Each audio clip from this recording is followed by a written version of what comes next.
Uma pesquisa do jornal USA Today do Instituto Gallup mostrou que 3 entre 4 americanos acham que a economia dos Estados Unidos está em recessão.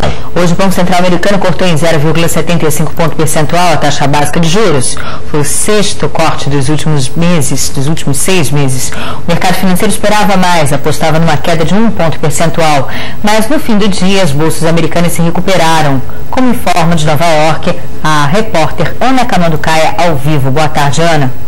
Boa tarde, Leila. As bolsas americanas fecharam com fortes ganhos. O ritmo de alta chegou a cair depois do anúncio do Fed sobre a taxa básica de juros, mas os índices logo se recuperaram. O BC americano cortou a taxa de juros em 0,75 ponto percentual para 2,25% ao ano. A principal aposta do mercado era na redução de 1 ponto percentual. A taxa de redesconto, aquela que o Fed cobra para empréstimos aos bancos, também foi reduzida em 0,75 ponto percentual para 2,5%. Em um comunicado, o Fed disse que as ações de hoje, em conjunto com as tomadas recentemente para aumentar a liquidez no mercado, devem garantir crescimento moderado para a economia americana. Ao mesmo tempo, o Fed se mostrou preocupado com os riscos de alta da inflação.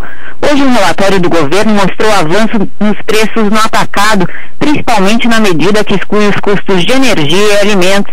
E outro estudo indicou queda na construção de imóveis e o maior recuo em 16 anos no número de alvarás. Mas as notícias do setor financeiro garantiram o bom humor dos investidores. No começo da manhã, 2 bancos de investimentos divulgaram balanços trimestrais melhores do que o mercado esperava. Ana Camanducaia, de Nova York, para a Globo News. E aqui no Brasil, a Bolsa de Valores de São Paulo fechou em forte alta, o dólar fechou em queda. A repórter Renata Ribeiro está na Bolsa de Mercadorias e Futuros e ao vivo tem as informações sobre o fechamento do mercado financeiro. Boa tarde, Renata. Boa tarde, Sérgio. Olha, pelo menos por hoje, o Banco Central dos Estados Unidos devolveu o otimismo também aos investidores do mercado financeiro no Brasil. A Bovespa recuperou as perdas registradas ontem, fechou em alta de mais de 3%, na casa de 61.900 pontos, com um bom giro financeiro, mais de 5 bilhões e meio de reais negociados por lá. E o dólar comercial voltou a cair. A moeda americana fechou a R$ 1,68, com queda de mais de 2%. Aqui com a gente o economista André Chibola vai conversar sobre a decisão do Banco Central dos Estados Unidos, que hoje baixou em 0,75 ponto percentual a taxa americana. Você esperava mais? A gente esperava 1%, na verdade a maioria do mercado estava esperando 0,75 lá fora.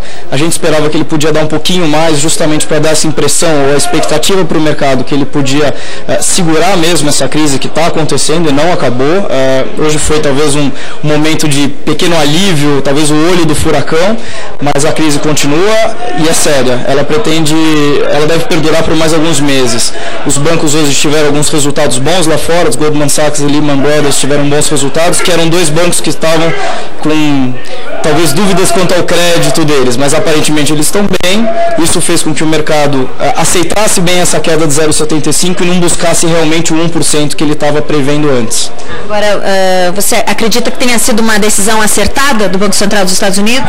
Dado esse fato dos bancos terem saído com resultados muito bons, me parece que foi uma decisão acertada sim, porque vai sobrar para o Banco Central agora mais margem, para ele, mais poder de fogo para ele poder baixar em próximos momentos de estresse. Em vez de ele ter usado todas as balas agora, ele ainda sobra algumas, ou pelo menos um detalhe da política monetária que ele ainda pode continuar usando para as próximas decisões. Se a taxa básica americana é uma referência, então a partir de hoje é como se o Brasil praticasse juros ainda maiores, né? A diferença entre os juros está maior, então a probabilidade da gente ter maior influxo de capital para o Brasil, forçando o dólar mais para baixo, deve acontecer, desde que os bancos ou os investidores estrangeiros ainda tenham recursos ou ainda estejam dispostos a correr riscos de high yield ou riscos Brasil, por exemplo. Agora, o mercado financeiro no Brasil, de certa forma, a economia real brasileira tem passado bem por essa turbulência que começa lá nos Estados Unidos. Quando que o Brasil pode começar a sentir essa crise? crise? Tem passado bem porque os dois carros-chefes da Bolsa Brasileira, Petro e Vale, são grandes commodities que são hoje muito pressionadas ou muito preciosas, talvez, no mercado. Quando essas duas commodities começarem a ter um arrefecimento nos seus preços, aí sim a gente vai ver o mercado aqui sofrer. Isso talvez aconteça no segundo semestre, que a gente vai ter um arrefecimento da economia como um todo. A gente já viu uma inversão dessa tendência de alta das commodities ontem, né? Já teve uma diminuída, ontem ela já caiu, mas hoje ela subiu de novo. Ela começou a ter agora um balanço, uma volatilidade que antes ela só era para cima. Agora ela começou a balançar. Isso pode ser talvez um sinal de que em breve a gente comece a ter algumas quedas. Esse fator tá mais ligado à saúde da economia chinesa do que à saúde da economia americana? A economia chinesa é o carro-chefe da economia do mundo agora, os maiores consumidores que tem, e sem dúvida, eles indo bem ou consumindo bastante, a gente continua tendo uma pressão sobre as commodities. A partir do momento que eles já tiverem consumido o que eles precisam ou não precisam consumir mais a cada vez, quer dizer, o incremental não seja maior, a gente vai ver esses preços caírem. Por que a aposta agora começa a ser de que a China deve consumir menos? A gente acredita, existe uma linha de raciocínio no mercado que acredita pelo menos que os chineses estão fazendo muitas reservas, estão consumindo muito antecipadamente para a questão das Olimpíadas. Como eles têm um problema de poluição, e isso atrapalha bastante no caso das Olimpíadas, que é muito esporte, eles vão ter que parar algumas indústrias muito poluentes, ou tentar diminuir a força dessas indústrias.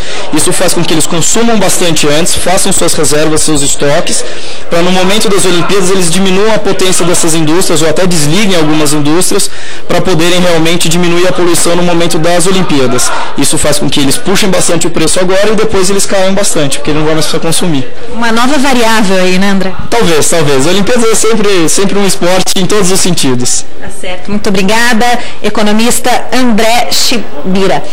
Bolsa de Valores de São Paulo em alta de 3% e o dólar vale R$ 1,68. Renata Ribeiro de São Paulo para o Em Cima da Hora.